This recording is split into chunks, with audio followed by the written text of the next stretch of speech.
If you're somebody that's losing body fat, if you have 40% body fat to begin with and you're down to 25%, well, you've got a lot less overall body fat to lose. So the rate's going to slow down. It's going to slow down significantly.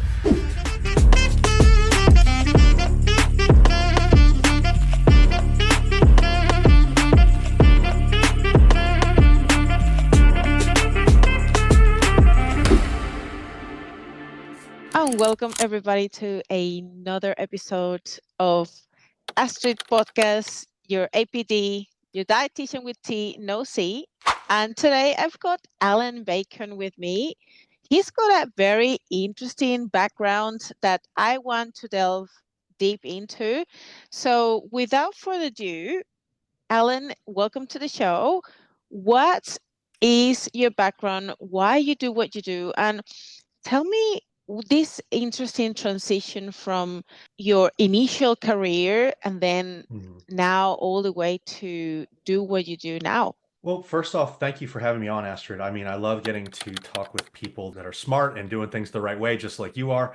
And so I think that we can really help people with these conversations. As far as my background goes, I am classically trained in dental surgery. I've got my doctorate in dental surgery. I went through the schooling, all the anatomy and physiology, all the microbiome, all that kind of stuff, and practiced for 10 years. I had a transition of sorts, like you said, because of interesting life circumstances. And it kind of sounds grim to talk about it, but it ended up being a driver of a passion in my life. I mean, I had always grown up in fitness and nutrition, and this was something that had always really interested in me. And even throughout when I was doing my medical training, this was something that I kept up as just a lifestyle.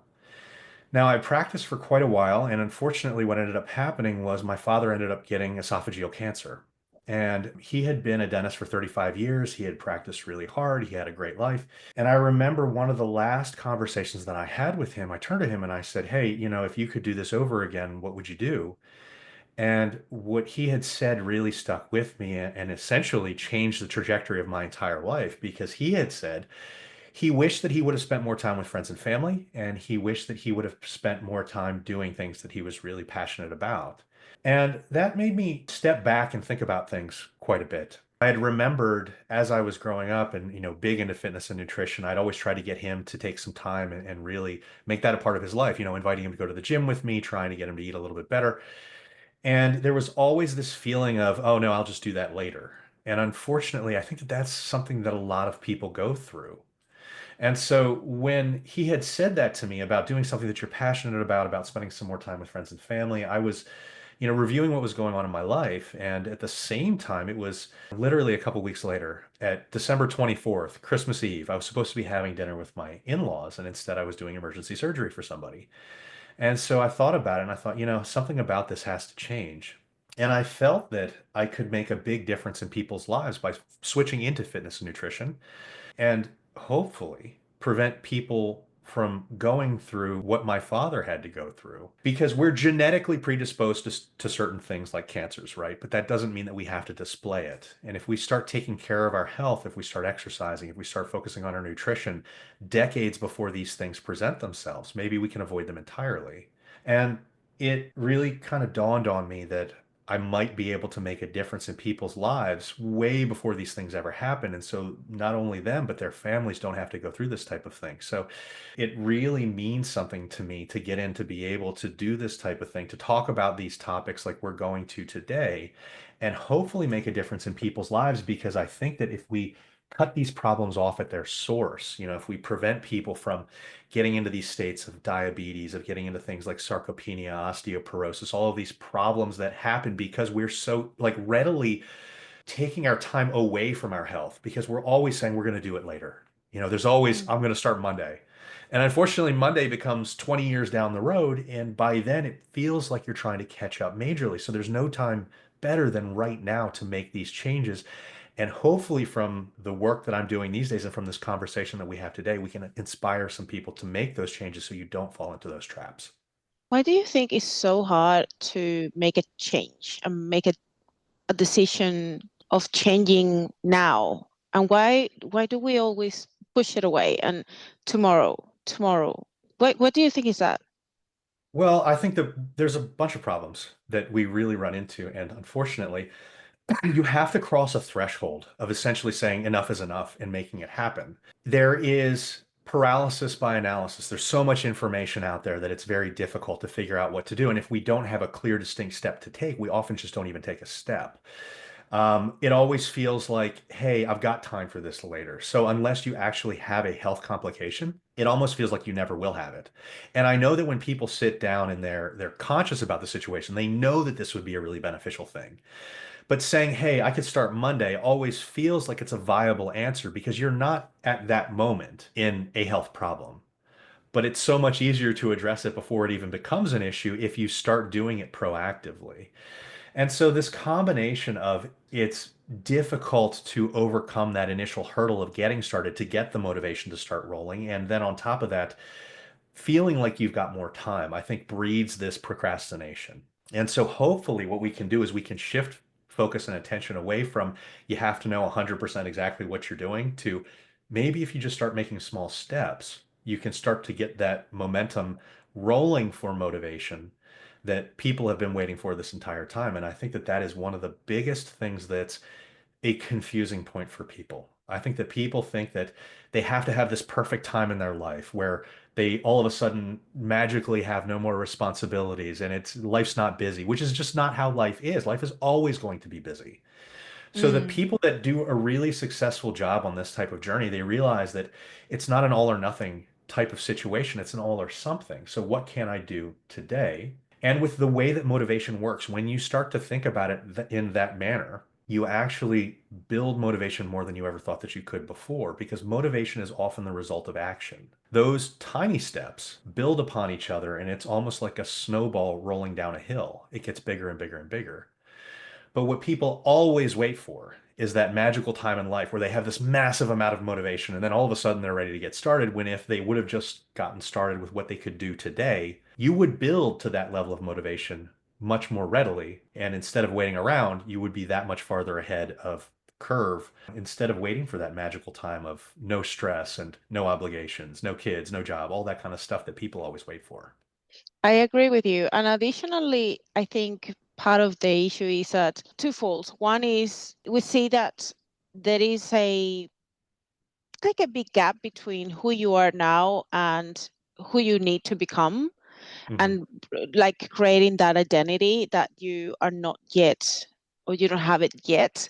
So I think it's just that lack of clarity and that fear of not knowing what is in the other side, or who or what will I have to do to become the person I need to become. Like there's a lot of changes that I need to do, and that is scary. And Well, that, when you get started too, culpability comes into play. yes, Because if you get started, you could fail. And that feeling of I could fail is a deterrent in itself. But if people realize the only way that you could fail is if you give up, it becomes a much easier task because if you look at this challenge as, okay, along the way as I go on this fat loss journey or this muscle building journey or whatever you feel like you need to do to improve your health, you need to accept the fact that you're going to screw up because you're going to, and you're going to screw up a lot. But there's a difference with looking at that as a failure and looking at that as a learning experience. Because when you screw up, and you will, if you look back on that situation, you review it and you say, okay, well, if I was put in this situation again, what would I do different? Write it down. All of a sudden, over time, if you keep going back to those notes, keep a journal or however you want to do it, you can get better and better and better. And then it becomes a situation where you've accepted that this type of thing is going to happen. And it's going to happen more than once, but it becomes a positive experience overall rather than a, oh, I'm going to fail. It's, I'm going to learn. And it just becomes a lot easier moving forward. I agree. And the other thing that I was going to mention is that sometimes, unfortunately, people are driven by pain more than like pleasure. And Yeah. like it's easier for us to be moved by the fear of having pain than the actual imagination that we will have success or pleasure. And for some reason, that fear of having pain is faster and much more powerful to drive us to to take action versus, oh, this is going to be a good thing, like thinking about the Mhm. positives. For some reason we are driven to think, or hardwired of thinking, if there is something that is painful, I have to take action to get away from it. Well, we want to avoid discomfort at all costs. I mean, you're 100% right. And that's why when discomfort is in play, we're much more likely to take action. And what that actually may be one of the barriers to getting Mm, started. Because if people view discomfort as a bad thing or the challenge as a bad thing, well, if you're trying to change how you've eaten for decades at a time, or you're trying to work out for the first time in your life, these are uncomfortable situations. Either you don't love the foods that are, when you start switching to whole minimally processed foods, I promise you that you will start to really like them over time. Once you start to get used to them, once you start to learn how to, season and use herbs and all those different kind of things to really make them good, but it's going to be a different experience than the fast food that you've been used to. Going out and working out, it's going to be scary to get into a gym. Maybe you feel like you're going to be judged. It's going to be scary to do movements that maybe you're not completely, you don't feel competent in because you've never done them before. And all of these barriers, this discomfort is what will make people run away. It'll actually make people not want to get started. But like you were saying, you can look at the benefits that this provides. And if you realize that oftentimes the obstacle is the way, which is a famous Marcus Aurelius quote about finding the challenges in your life and overcoming them as being a way of self-improvement, you can look at this in a better light. And I know that it is scary and I know that it's very difficult, but I think that one of the best things that people can possibly do, if you have apprehension about, oh, I don't really know what to do, or I don't really know how to think about this type of situation, there's a trick that is very simple and I find is very effective, and it's almost stupid, but I find that the simple, stupid things that we can do readily at any time are so oftentimes the best techniques that we can use. And so if you find yourself, procrastinating or unsure of what to do, ask yourself what a healthy person would do in your situation. When you're trying to choose foods at a restaurant, what would a healthy person do? When you're trying to decide on whether or not you should go to a gym, what should a healthy person do? I think that in most of these situations, people have a relative idea of what they should be doing, even if it gives them anxiety to take that leap. But what this question does is it brings you into the now. It allows you to analyze the situation. It actually makes the choices pretty clear cut. So if you're confused or you feel, I just don't really know what to do, or I don't know what the best thing is for me, ask yourself that question. It is dumb and it is straightforward, but it can start motivation. It can start that action that builds that motivation. And I think if we start looking at that, it cuts through those excuses that we have. And when you cut through the excuses, you actually remove some of those barriers to the challenge to begin with. And to add to that, I think it is brilliant to think about that specific scenario, what a healthy person would do in this situation, but also knowing that you don't have to do 100%. You don't have to No. be 100% perfect. Like, even if you do one tiny closer step or better than what you probably would at your current state, that would already be a positive step to the right direction anyways. So, Alan, I wanted to ask you something that I think it is important to clarify when it comes to long-term success, when it comes to changing your weight, changing your body composition, changing your lifestyle. What does long-term success mean for you? I mean, it's going to be different for every person, but success for me is being able to make those changes that I want to make to actually put me on the path to where I want to succeed or how I'm going to succeed. And I think that the biggest thing that you need to do if you're somebody that's looking to see for signs of success is changing up the way that we do goal setting. Because when you say, hey, what's a sign of success? People will always look at the outcome. And I think that that's really problematic because that ignores the entire step from point A to point B. You don't appreciate everything in between. And so if we're looking for signs of success, I think that what we really need to do is we need to switch the way that we do our motivation and goal setting. And if we want to talk about productive ways to do goal setting, we can switch. The typical way that most people will set up goal setting and goal related rewards is with outcomes. Lose 10 pounds, get to 150 pounds, bench 20 more pounds than what I'm benching now. But these aren't things that you can control. You can't control how much you lose on the scale every week. You can't control whether or not you're going to gain 20 pounds to your bench press or whatever it is that you're trying to achieve. You can't control whether or not you're going to gain 20 pounds of lean muscle over a certain time period. But you can control the habits and routines that go into your daily life that can bring you towards the right place. You can control roughly how much you sleep. You can control how many steps that you get in a day. You can control your adherence to a diet and nutrition. I mean, you can control literally everything that you put within your mouth. You can control roughly how often you go to the gym during a week. And so if you start setting standards like that, that's when I think that you become a very successful person because it's not about the outcomes. It's about taking control of the situation and then putting forward that plan that's going to move you in the right direction. That is success to me. But I know that so many people view this as outcomes only are the only signs of success. You know, the scale moving is the only sign of success. And unfortunately, I think that this kind of clouds the issue because if people were starting to look at their habits and their routines as their signs of success, all of that outcome related stuff takes care of itself. You will start to improve if you've got that right habits and routines in place. But we have blinders on and we're only focused on those things as our signs of success. And I think that it's one of the reasons that we see so many people on the diet roller coaster year after year. I believe that one of the main issues also is the lack of patience, as Sure. well as not having realistic expectations and feeling like things need to move really fast every day or every week. There's going to be a change, and like plateaus are not even existent. And that's probably something very close to reality for humans.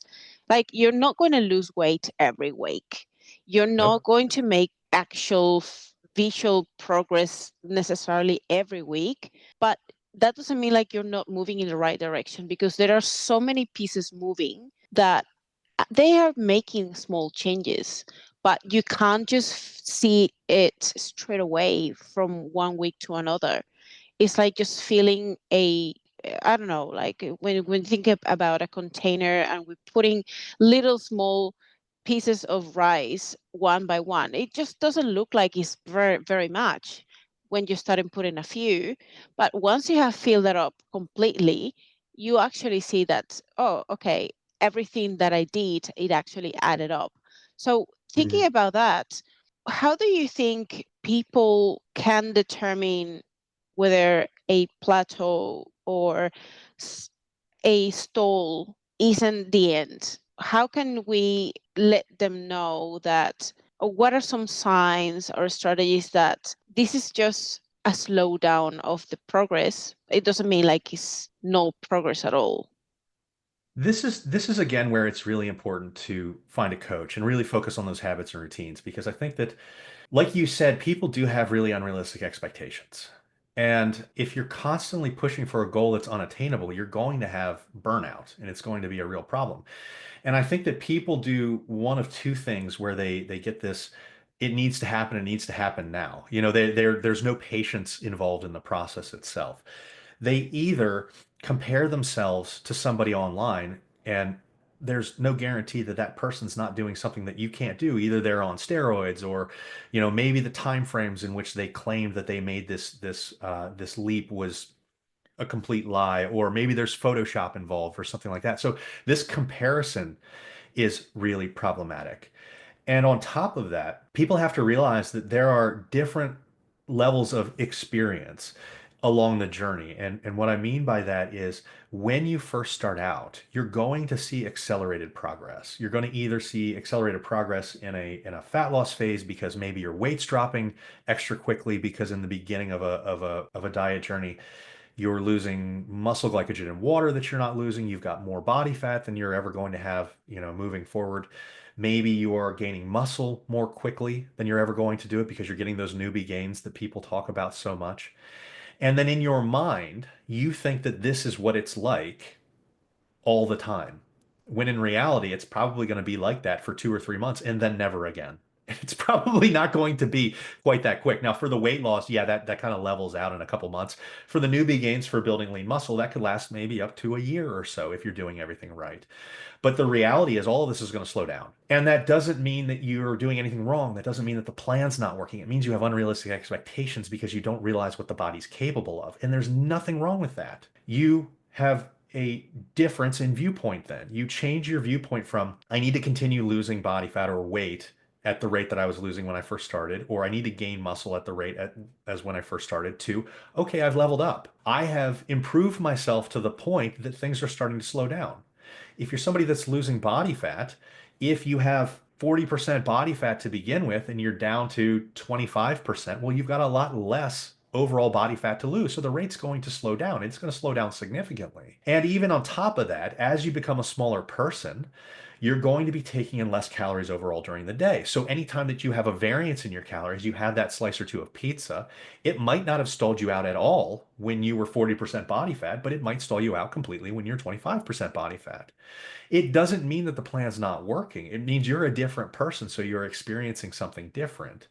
And when you've lost that much weight or whatever it is, you realize that sometimes maybe holding steady is a win. Because in the past, maybe you wouldn't have put together those habits or routines that prevented you from moderating like you did this time. Maybe instead of having those one or two slices of pizza in the past, you would have had a whole pizza. But people will look at this a week later to see their scale weight and they'll say, oh, I failed because I didn't lose any weight. It's like, no, you didn't fail. You put forward a very realistic and understandable effort in moderating the food that you had in that time that you chose to have the pizza. And what happened on the scale is exactly what you would expect. So you got the benefits of having a good relationship with food if, that was your conscious choice to have that pizza, but you can't expect the same things to work in the beginning to work forever. It just doesn't work that way. The same thing with progressive overload with weight training. One of the big things that I really push with my clients is that we work on progressive overload over time. We're looking at either adding weight or load, or we're looking at adding maybe reps or some more volume. And when people first start out, they're adding weight every week. And then 6 or 8 months in, all of a sudden it's every few weeks. And then when you become more advanced, you might not add weight onto a lift for months at a time. And that doesn't mean that it's a stall. That's not a stall at all. That is the actual rate of change for somebody that's more advanced. And so when you are talking about setting proper expectations, this is where I'll always say, just get a coach, because in these situations, you need that help to set proper expectations. Because if you just look around online, you're going to find 1,000 different answers of what's right or what's wrong. So figure out somebody that you trust. I mean, talk to Astrid, talk to me, talk to these other coaches that you trust, and get a plan in place and work that plan and then set those proper expectations. And it's a good thing if you can do it together. You talk to that coach and you say, hey, look, this is what I'm trying to achieve. What do you think that I can expect? Now, the coach will never tell you you're going to have that goal in 6 months. What they can tell you is, we're going to get you the proper plan. We're going to work through the challenges that you face, and we're going to take a variety of different metrics, both objective and subjective, to show you that you're moving in the right direction. And that is sometimes what you lean on to keep you motivated throughout the process. If you can look back and see progress, whether it's an objective measurement like circumference of different body parts or body weight, or it's a change in the way that you view things, or your relationship with food, or your routines and your habits, all of these things are big signs of success. Keeping track of these types of things are what will help pull you through these times where you might not have had the best expectations in the past. And like you said, the changes on things like the mirror are probably the slowest changes that we could possibly want. It's always going to be slower than what you hope. Now, hopefully, if you're keeping a target or keeping tabs on some of these other signs of success, it can give you that motivation to continue pushing through. But I think that this core message that you were sending about people having probably inaccurate expectations to begin with is very valid. And that's probably something that we see quite a bit. And so having these thought processes kind of focused in on what actually matters is very key. And the sooner that you can get this done, the better your journey will be. It's interesting to hear how something like events, trips, travel, anything that take us out of our routine can make a huge break from what we were trying to build. Like this momentum that a lot of people get when they are in a fat loss journey or improving the different behaviors and habits. It's like they are unable to continue to implement the same things that we're doing when Mhm. something is different, when something is off. I have a struggle with that. I think you all also may have a struggle with that in the past at some point. A lot of people, and I think everyone, faces this really hard moment of what do I do now if I am not in my normal routine, in that momentum that I've built, especially when it comes to a big change in your lifestyle, you move to a new place, or you just have to travel for a few weeks, or you're someone who changes a job and now you're traveling more often than before. So all of these things make an impact on the routine and the things that you were used to do that were kind of like giving you the reassurance that everything that I'm doing is working for me now, that I'm working Hmm. towards my goals. And now it seems like now I can't control all these aspects that I was controlling before. Now there are different things that are interrupting this momentum. What would you tell someone in this situation? Like, how do we navigate better these interruptions in life? Because there's always going to be an interruption. As you mentioned, life Hmm. happens, things are going to happen. Like a family member can get sick, and you may not be able to go to the gym because you're the only carer and that you're the only one who can look after them.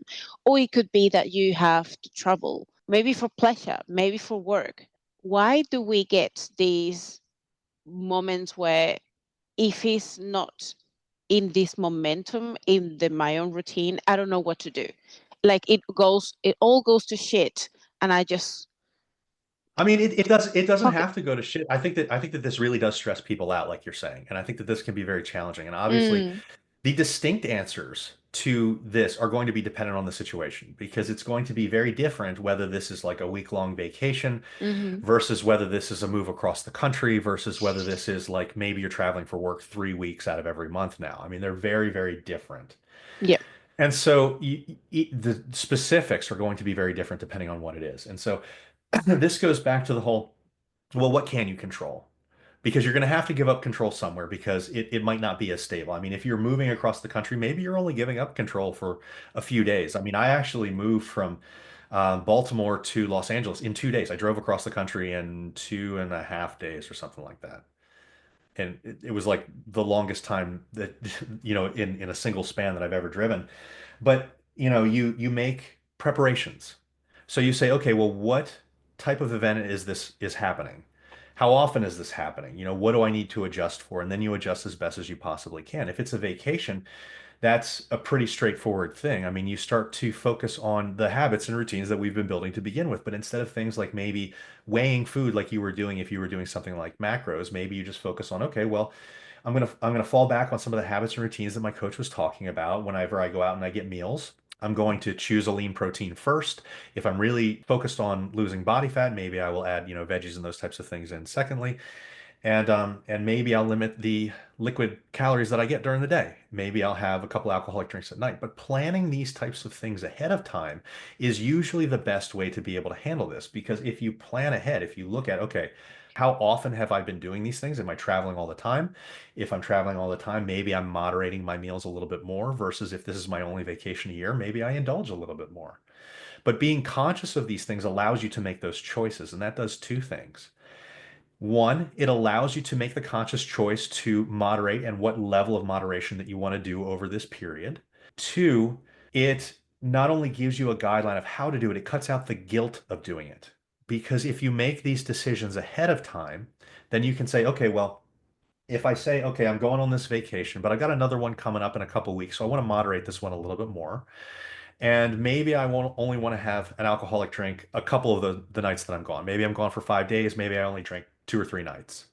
But if you set that out ahead of time, you can do that without it feeling like it was an emotional type of craving or something that you had loss of control over, and then you can feel better about yourself afterwards.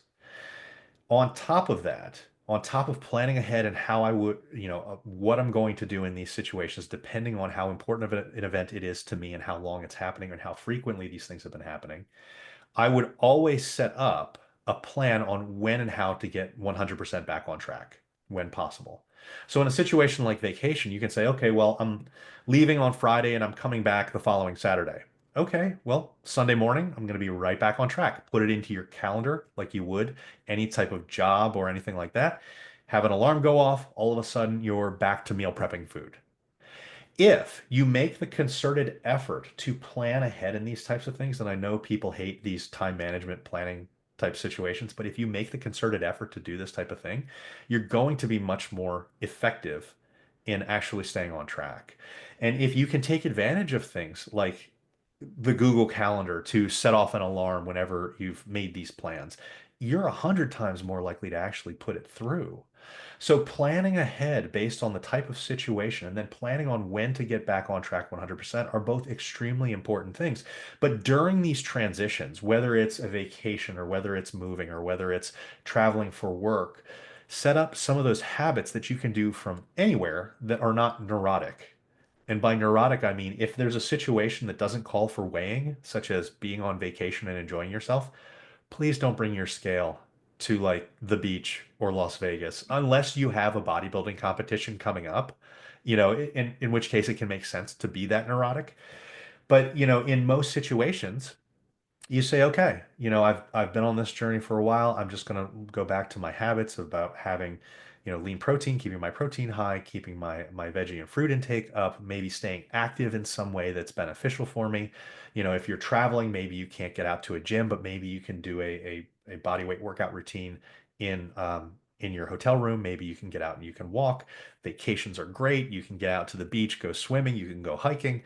All of these different things can be done. So this is that the epitome of that all or something versus all or nothing. What can you do to adjust your nutrition to keep you relatively on track? Set your expectations correctly. If it's a vacation where you're going to be indulging a little bit more, okay, I might be up a pound or two by the time I get done, but that could be considered a win because in the past, maybe I was up 5 pounds. And so keeping these things in perspective, having that plan to get back on track when you get home really sets you up for the best success. So that brings this interesting question about, or this statement around, you can't have a great social life, but you can't have a amazing physique, or you have one or the other, or like you have a great physique and no life, or a life with a shit physique. How does these two things could actually coexist to actually find some balance? You could actually find a really good way to manage both, have a really good physique, but you don't have to make your life miserable. I mean, Eh, This is all mentality because it's going to be relative for each person. I mean, yeah. what one person considers a great physique is going to be different than what another person considers a great physique. What one person considers a great social life is going to be different than what another person considers a great social life. Usually, there is there's a little bit of back and forth. There's a little bit of tug in both directions. And so what people will often do is they'll come to me and they'll say, "Hey, Alan, I want to have a six-pack abs," but then they also want to drink every weekend. And it's like, okay, well, we can work towards getting the six-pack, but let's see how far we can go. And you start out by setting, okay, well, if social life for you involves drinking, well, then let's set a weekly limit of how many drinks you should have. And you should start at something that's doable and then over time whittle it down to what you find is a good balance in your life. And some people, as you work your way down, will say, "Hey, I don't really feel like I need this anymore." And so then they easily get to where they want to be physique wise.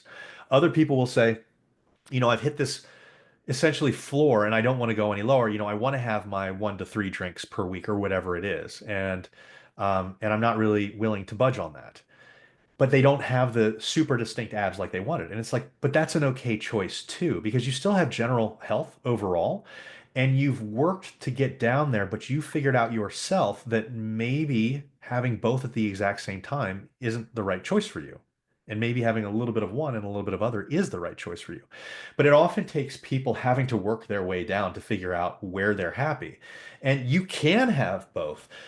But not everybody will be happy with having both. And what I mean by that is there's a lot of situations with a social life that you can adjust that will give you a perfectly great social life, but you might not view it as a great social life. You don't have to drink alcohol to have a good social life. You can go out and have fun with people. You can adjust the way that you drink alcohol. Maybe you were drinking, multiple glasses of wine before, and now you've switched to a vodka and tonic And that's cutting out a lot of calories. And maybe you're having a little bit less in the alcohol department than what you were having before. It's going to take a little bit of finessing and it's going to be different per person, but you're going to need to figure out what you want from both. But I think that the biggest thing is when you talk about a social life, we need to stop viewing it as a social life only means eating traditional junk food and drinking heavily. That's not what a social life needs to mean. And if we start moving away from that meaning of a social life and actually start putting it on the experiences that you have and the, spending time with friends and family that you actually enjoy, you can have a more varied and vibrant social life than you ever thought that you could when you were eating and drinking like it was your frat and sorority days. It doesn't have to be that way. So it's going to be a stepwise process, and you're going to have to figure out where you fit, where these things fit within your life and what you want out of life. But I would always say, just do a little bit better than what you've done before, and things will fall where they do, and stay positive about that situation. Because even if you're going in and, I've had people that have started out and they've been drinking 2 12 packs a week, and then all of a sudden we cut that in half, and then we cut that down to six or whatever it is, and their life's a whole lot better. They're still drinking a little bit, but they're still much improved compared to where they were in the beginning, and their life works out to be a much happier, healthier situation, and they've taken control. So it's a tough road, but it's one that's completely worth it. And you're going to have to find that balance for yourself. And it's probably going to be very different than what you think of when you first start.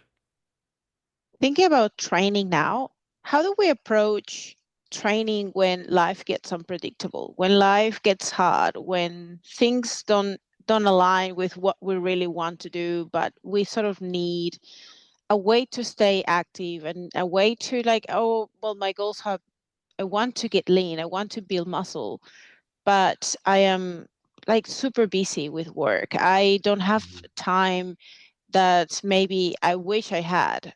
I don't get time to drive to the gym. I think like there's so many different things that are getting in the way. How can I actually make progress physically with training, exercise, if there are so many things getting in the way for me?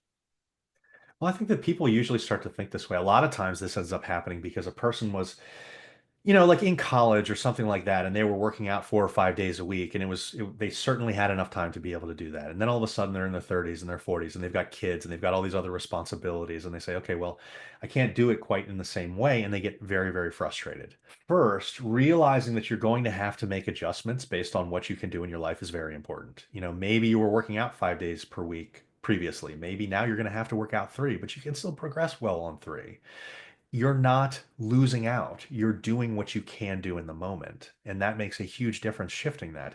Be flexible is a very important thing. If before you had a very regimented program, I was working out Monday through Friday, never missed a day. Well, now with your kids and the unpredictability that comes with that, maybe you work out Monday, maybe you have 2 other days that you just float. Maybe some days you do that Saturday and Sunday, maybe some days you do that Thursday and Friday, whatever's available in your schedule. The important thing is not making excuses. When you have that opening on Friday, it's Friday today, you need to have that opening to get into training. Take advantage of it and do it because you don't know what's going to happen tomorrow. And so set these goals based on what you have available and realize most likely your time management skills probably suck. I have never worked with a single person that couldn't use significant improvements in their time management. And so when people will say, I don't have any time to do this, usually they do. It's just figuring out where you can earn some more time. And maybe even doing concurrent style training is the way to get you that.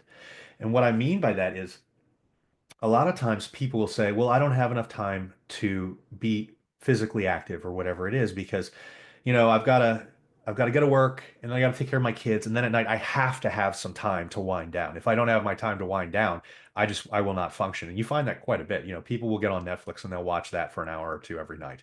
But they view that as a non-negotiable because it's one of those things that they have to have in their life to be able to get through it. So figure out a way to concurrently use that. It's called temptation bundling or temptation pairing. So if you know that you need something like this, well, how about getting to the gym or getting on your treadmill, setting your phone up and just watching the show that you were going to watch anyways while you walk? These types of things can add up over time. Throughout your workday, set an alarm. Walk every hour, walk for 5 minutes. Have the alarm go off every hour, walk for 5 minutes. I guarantee you it's not going to take away from your work. It's going to oxygenate your brain. It's going to make you more creative. It's going to make you more productive when you're actually doing work. But these are the type of things where people will say, I've got no way to do this. You have a way to do this. You're just not taking advantage of it. When you're on the phone talking to people at work, walk around. There's a lot of ways to bring activity into your everyday life. And people just look at it and they say, well, that requires a little bit of effort, and therefore I don't really want to do that. I mean, you're an adult. We do things that we don't want to do. You're going to have to eat some veggies and fruit too, and that's okay. This is just the type of stuff that you're going to have to make some of these changes. And if you have a situation like, okay, maybe you're working two jobs or maybe you're a single parent, yes, it is not as easy for you as it is a college student or that, single guy that doesn't have any responsibilities, no kids, no family. It's harder for you, yes. But that just means that if you truly have these goals, if you truly value your health, you're going to have to be more regimented. So set things up to work for you as best as possible. And if you plan ahead, you're going to remove as many barriers as you possibly can. And I mean, like I said, putting things in your phone is a really great first step. This is the day that I meal prep my food. I'm going to set 2 days to bulk prep food. An Instant Pot is your best friend. You can knock out literally like an entire week's worth of food in like an hour. You can get potatoes and rice cooked. You can get chicken cooked. You can do pulled pork, all these different types of things that you can get ready and you're ready to go. Put them in a big Tupperware container and it's great. So you've knocked these big things out, but take advantage of these time-saving things, either concurrent training, concurrent movement, bulk prepping foods, um, laying your clothes out the night before so you're much more likely to get up in that morning. If you're training at like 4 in the morning or 5 in the morning, it's going to make you much more likely to get it done. Remove as many of these challenges and barriers as possible because what you're going to want to do is you're going to want to lower the burden on your willpower for a fitness journey until it becomes second nature. And a lot of coaches will talk about this. And we actually see a big shift these days in fitness where people will say, oh, you either have to be committed and it has to be all willpower, or oh, it's no willpower and there's almost no in between. But the reality is that it's certainly some willpower. But Deborah from down the street, who loses all the weight and doesn't have to worry about it, maybe you and her have the same battery of willpower to begin with, but she uses less each day because she sets herself up with routines that prevent her from having to use all of her willpower, whereas you're raw dogging it the entire time.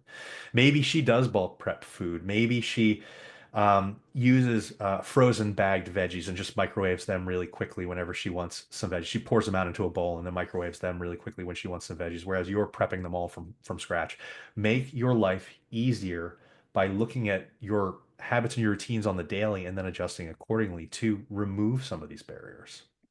I totally agree. It doesn't have to be super complicated. A lot of people overcomplicate the nutrition part, thinking that things need to be, when you think about healthy, you imagine these influencers or nutritionists doing these amazing dishes, and like you imagine in your head all these well done, hyper colored recipes and meals, Yeah. like all gourmet. Like if I think about that, I think I just don't have the creativity, the time to do that meal prep. Like if I just think about what social media sells as healthy eating, Hmm. sometimes it just can be so overwhelming because it's so complicated. Like I don't like cooking.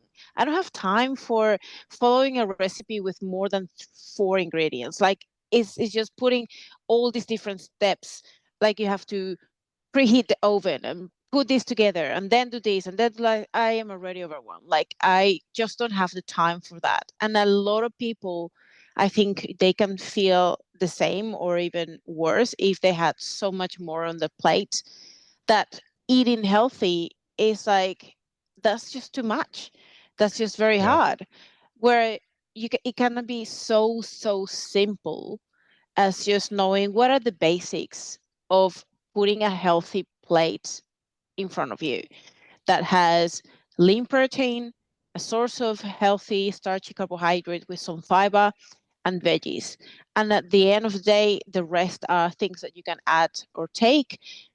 Keep it simple, buy things that are ready. Like life nowadays is so much more convenient. It's convenient for junk food, but it's also getting very good at selling us and getting wellness set up right in terms Yeah. of like, yeah, like you have things that are already pre-washed, pre-made, these salad bags, these veggies that you can just put in the microwave and cook. Frozen veggies are healthy and fine. Mhm. Same with fruit. We have like a range of things that are pre-cut and pre-made in the section of the protein section, the veggies, or even like if you want to eat rice already in little containers that you can put in the microwave. You don't have to spend an hour cooking a kilo of rice to being able to get like, for me, like meal prepping is it can be just as easier as it can be, as it can get Mhm. nowadays. So it doesn't have to be that complicated. We just need to find ways to maybe just be creative on finding things that are really ready to go. So you don't have to spend that much time in that prep time, just putting and It assembling your meals together. It doesn't have to be overly creative, but there's one thing that you were kind of getting at there that I think is a really important thing to emphasize. Not every meal that you eat has to be the most elaborate meal of all time. It doesn't have to be Mm, that way. Sometimes you can eat just for fuel, and that is perfectly fine. In fact, probably the majority of the time you have meals should be just for fuel. Now, that doesn't mean that food can't add to the value of your life, and that doesn't mean that you can't spice up foods with herbs and spices and all these different types of things, low calorie condiments and all these different types of things, depending on what your goal is. But feeling like you have to have these elaborate meals every meal is probably one of the reasons that you're struggling. Because it's if you're overwhelmed and you're trying to do that, that's one of the very first things that I would start to cut out here. Some people can certainly keep up with that, and great, more power to them. But if this is one of your barriers, you need to remove this and you need to change your mindset around this because you can just get through the week eating foods that work. They don't taste bad, they hit the spot, they're very simple, like you said, 4 or 5 ingredients, those types of things. It's all it needs to be. It doesn't have to be massively varied. In fact, if you look at people who lose weight and keep it off for years afterwards, one of the big things that they all have in common is they have less food variety. Because having significantly more food variety kicks in something called the buffet effect. Having too much food variety, almost an endless amount of food variety, will likely increase cravings and lower satiety. And so when people talk about, oh, I've got cravings for these different types of foods, oftentimes it's because you're varying your foods up a little bit too much and maybe finding some standard meals, like 2 or 3 or 4 for every main meal, breakfast, lunch, dinner, and then rotating those as you see fit is probably a much more sustainable way to keep moving forward rather than trying to make a brand new meal every time you want to eat. That's just a very, very difficult thing to do. And if you're starting to get these cravings ramping up from all this, endless amount of variety that you're used to, because the reality is most people have been going out and, okay, well, today I want Hardee's and today I want McDonald's and then tomorrow I want, Burger King or whatever it is. And you're just going to these different places to get all these different things. Yes, your mind has been trained to have this massive amount of variety. So it's time to cut that stuff down and see if that can actually help the craving situation. And if you're ever wondering, am I having a physical craving or is this an emotional type of craving? A very simple thing that you can do is something called the Apple test. And I'm sure that you've heard of this or at least have heard of some variant of this, Astrid, because I've seen this passed around a lot. I mean, I'm certainly not the person to invent this, but I think that it's a really, viable one to use. If you're in a situation and you're feeling really hungry and you want to have some food, well, ask yourself if an apple would work. Would an apple solve this hunger that you have? If the answer is yes, well, great. That's probably a physical hunger because when you're physically hungry, literally anything that can satiate that physical hunger sounds good. If you're like, hell no, that's not going to work. I need to have Reese's peanut butter cups. Oh, whoa, pump the brakes. That's not a physical hunger. You're now having an emotional hunger. This is a hedonic response because you're craving specific foods, specific textures, specific smells, specific tastes. When you realize that this is an emotionally driven or hedonically driven type of response, you can tell yourself, okay, well, I'm going to sit back and I'm going to wait 20 minutes and I'm going to see if this craving passes because that will give you the time that it takes to actually take control over the situation and not give in as a knee-jerk reaction to the way that you've always given in the past. And this is one of the ways that you get away from these cravings that people have been having. Now, we've gone off on a little bit of a tangent here, but this makes a lot of sense when you're talking about, hey, it can be very overwhelming to look at these influencers and they're having every type of like crazy shit that you could possibly have. They're like, look at my high protein donuts that I made. You do not need to make high protein donuts to be able to be successful on a health and fitness journey. This is them trying to get you to watch what they're putting forward. This is not the basis of your foods or the super elaborate, you know, curry mango chicken that they're having. Yes, you can potentially do that, but do those types of things when the emotional burden and your time allows. Don't feel like this is the type of thing that you have to do because you're going to potentially cause yourself problems, not only because it's going to feel overwhelming for the amount of time that it's required to do that, but if you're constantly varying those foods, that buffet effect can kick in too. So you're giving yourself a greater challenge on all these different fronts without realizing that you're doing it. What do you think about this new study that came about talking about how late meals can actually make you gain weight? And it seems like it is very nuanced and very controversial, in my opinion, because there's so many things that we can analyze from this. There's the aspect of, okay, what specifically about eating late impacts you in a way that you are more propense to gain weight? Is it because it's affecting your quality of sleep and you're not sleeping well and you therefore not recovering enough and therefore you are tired the rest of the day for the next day and then you're not as productive and not moving as much, and then that kind of like snowballs on a ongoing basis if you continue doing the same thing day after day after day? Or is it something about eating late, like after 7 p.m., that something happens in your metabolism that just wrecks you up and fucks you up forever? What are I'm not your con stances this? I've seen this study and I'm not convinced that it really makes a difference. And I'm Mm. not convinced that it makes a difference because there's about 5 or 6 other studies that are larger and longer in scope that suggest that late meals don't make a massive difference. Now, there is some nuance to it. So in the longer, probably better run studies, and if anybody wants to see these, we can always share these with you. We don't seem to see a difference in body composition depending on timing of your last meal. Now, when you look at the specifics for these, we might see in some of the studies, we see a shift in total daily energy expenditure by about 59 plus or minus 13 calories on average. So there is a shift in energy expenditure, but it appears to be so small it doesn't make a difference in body composition.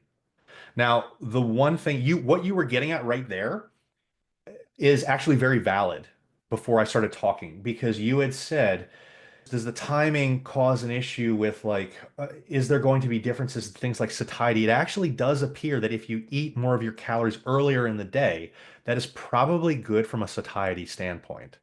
So it's not that eating calories later is like somehow screwing up your system. It's that maybe if you eat all of your calories later, maybe you're more prone to eating more calories. Why is And that though? Is that because you have less willpower, you fatigue for the rest from the I rest of the I would day, and I would you think so, just yeah. make poor choices? I would think that that probably has something to do with it. You get back from work and everything that you've had to deal with during the day. Maybe you're just eating a little bit more, but I can tell you that the research that looks at this finds that satiety is a little bit better if you eat more earlier than if you eat more later. Now that doesn't affect me in that way, but that's what the research is suggesting that people who eat earlier tend to have better perceived hunger ratings. And I think So, that could also come, sorry that I interrupt, but I think I don't this know. also could come because if you're not eating enough throughout the day, like this is a buildup of hunger that at the end of the day, obviously you're going to be ravenously hungry. And in addition to that, you will psychologically feel like you have deprived yourself for so long throughout the day that you deserve to eat and to come like to have pleasure. So it's not just now about the food and satiate your hunger, but you're also seeking for satisfaction and some form of reward for having sacrificed your day and having spent so many hours without eating properly, or just Mhm. having that pain in your stomach, feeling like now I deserve some form of reward to soothe this pain. Yeah, I mean, I think that you have a very valid point there. I think that when I talk with about this type of thing with my clients, I'll always say, okay, well, how do you prefer to eat? And what is something like when you've tried these different strategies, what do you find is better able to allow you to be consistent and adherent to your diet and do it in an easier way? And so typically what I'll say is if you've got a preference of one or the other, certainly stick with your preference. If you like to spread the meals out evenly across the entire day, certainly do that too. I think that preference should probably drive this because when we look at the data on the actual effects to things like metabolism, if we look at the data on the effects of timing of these meals relative to bedtime and the actual changes in body composition, it just doesn't seem to be that important. I mean, it doesn't seem to make any real difference. Even when we're looking at studies that go out a year or longer, it doesn't seem to really make a difference. So it just kind of comes down to, okay, well, how is this going to affect the individual person? And if you want to get really technical about it, I think that you're right that eating more of your calories at the end of the day is probably the less safe one, but it's probably dependent on each individual person. And I think also a nuance about that study that probably doesn't truly come up with like a very good conclusion is that you can also think about how different meal types, like not all meals are created equal. Like it's not the same if you eat something relatively light with a little bit of extra protein and some carbohydrates, and you don't go to bed super hungry, because if you go to bed starving, you won't sleep. Like I have Right, been right, there, and like that doesn't work either. But right. eating something super heavy, really high in fat, really high in fiber, that is going to get you farting and not very, very nice, restful sleep throughout the night either. So Yeah. you, Yeah, no, it's you're 100% on you're 100% on point there. I think that this is a great thing to mention because I think that one of my concerns with the people that were like, okay, well then just eat everything more towards the morning. I'm like you. I was sitting there thinking, man, I can't go to bed if I'm hungry. Like I won't stay asleep. But at the same time, there's also some more research that suggests that if you have super heavy meals within what, like an hour or two of going to bed, that can mm. disrupt sleep too. So like there's a lot of this individual variation that comes into play. I'm not convinced from a thermodynamic standpoint or an energy balance standpoint that it makes a massive difference because, like I said, the shift that we see is about 59 plus or minus 13 calories. But there's certainly personal preference. And what you just said is probably a very real reason to consider doing one or the other. And also, like if you're an athlete and you're training in the afternoon slash night, you have to have a decent meal post training if your goal is to build the best physique and build muscle and recover properly, or if you're an actual athlete that is competing in a marathon or running or endurance type training, is if you're training Yeah, in the afternoon, late evening, it's important that you have a meal post workout, post training. I agree. Even if it's relatively late, your body Hmm. will actually thank you for it. So I I agree. think, yeah, there's so many nuances in here. Now, Ellen, I have one more question that I think it is super important before I let you go. And I would really love to hear from you. What is your opinion about obesity being a choice?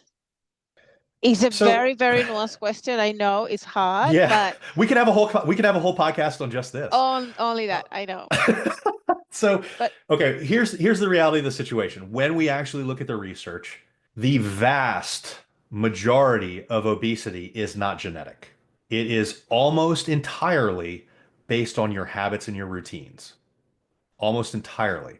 I mean, whether we look at genetics with the way that people gain body fat, there's certainly variances in metabolism, but that can be usually max about 500 or 600 calories throughout the day between somebody of an equivalent body weight and size. But even when we look at things like responses to emotional eating and cravings, which is one of the big drivers of obesity, the way that we respond to stress, because if we stress eat, which is the majority of the population that has issues is stress eating. I mean, there was a study by Hurl and colleagues in 2018 that was probably one of the most telling there. They looked at the twin cohort, a very large twin cohort. So they had people that all had the exact same genetic makeup. They found that the environmental factors and life experiences explain nearly all of the person's response to emotional eating and cravings, not genetics. And this is in addition to the other data that we have looking at genetics and obesity that suggests that it's like 97% habits and only 3% genetics. And it's very rare that it's a genetic issue that is causing somebody to be obese. It's what you eat and how you move. And so that's very reductionist.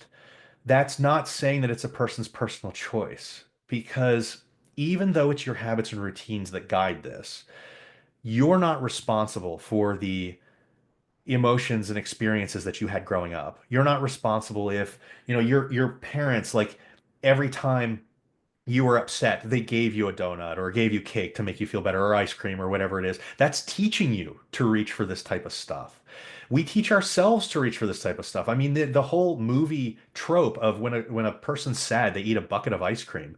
That's a learned response because we see these types of things in society. You're sad, your friend goes, "Hey, let's go out and get a burger," or whatever it is. And this teaches you to reach for these types of things. And so over time, you get used to eating those types of foods. You get used to making those responses whenever you're emotionally stressed or based off of other situations where, like, maybe this is just what you do when you go home from work. Maybe you pass a McDonald's and that's where you stop in. It's a learned response. There's a reminder, a routine, and reward with every habit. The reminder is going to trigger it, but you can control the routine which is essentially your response. And so this is a way for people to break these habits. And when I say that this is a learned response, I don't want people to think, "Oh, I'm saying that it's everybody's fault that they are the way that they are." You can't control every experience that you've had in life. Maybe you've picked up some shitty habits. That's just the reality of the situation. But knowing that these are learned habits for almost everybody is actually an empowering thing. Because if you can learn habits, you can also unlearn those habits or shift those unproductive habits to productive habits. And so when you start to look at it like that, this goes back to that one of the initial conversations that we had today, where we were talking about the fact that if, people can't take control of a situation, it can be scary, but it also means that you're the one that's in control, and knowing that you have some say in what happens is a very, very powerful thing. So I never want to put out the message that this is 100% genetic, you're just doomed to having this, because no, fuck that. That's not the situation. You're in this situation because of the way that you respond to everyday events. So you have some culpability here. But that's not to shame anybody. That is to say, this is what's happening. I understand why you're going through it. It's very difficult. And it's not your fault that you go through this. It's not your fault that maybe you've built these habits. But admitting that we have these habits that are not supporting the health journey that we want to be on is the first step. It's not shameful. It's saying, I know that this is how I respond to situation X, or whatever's happening, and maybe I reach for the donuts, or maybe I have these things in my life. But if you can recognize those triggers that are causing these responses that are doing these unproductive habits, you can make changes to avoid them in the future or to shift them to something more productive. So this is a very empowering thing if you can learn to look at it in that manner. I love that. I really think that's a really good way to put it. And I think, yes, this topic is so complex and so nuanced, and we could spend hours and hours just talking about all the different angles that we can pretty much tackle, and how so many different areas impact these easy but so complex answer around whether obesity is a choice. Because yes, obesity on its own, yes, it could be a disease, but it's also so multifactorial and so Hmm. many things that can lead someone to gain weight and become obese at some point in their life. But the reasons and why the person got to that point Hmm. could be just beyond choice. Yes, there's a percentage of choice in everything we do in life, but sometimes that's not the only thing that is priming our decisions. Sometimes it goes beyond that. And there's a genetic component that is a component of environment.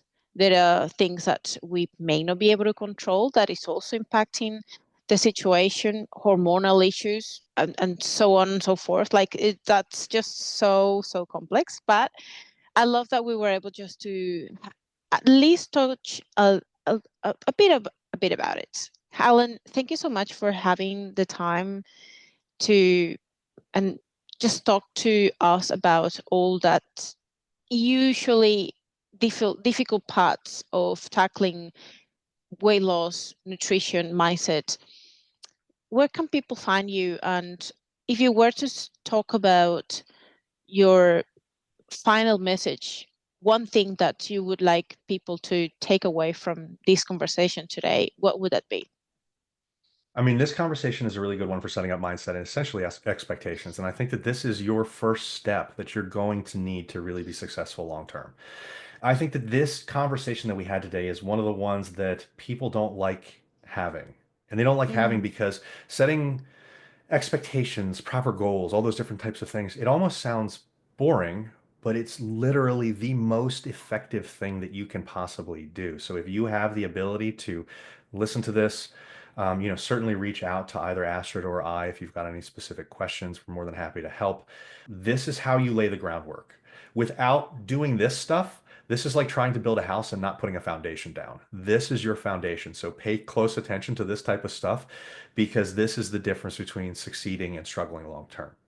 So if you want to find me, head over to mauiathletics.com. That's my fitness and nutrition coaching company.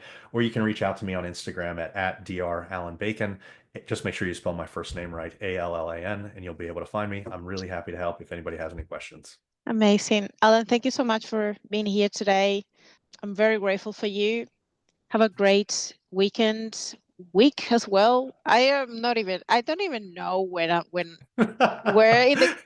in the week I am already. Like I That's how am you can just tell that you're a coach because you're always on the go. I But am thank you working so every much. single day. So am I. But thank you so much, Astrid. I really appreciate the invite on and thank you for being a gracious host.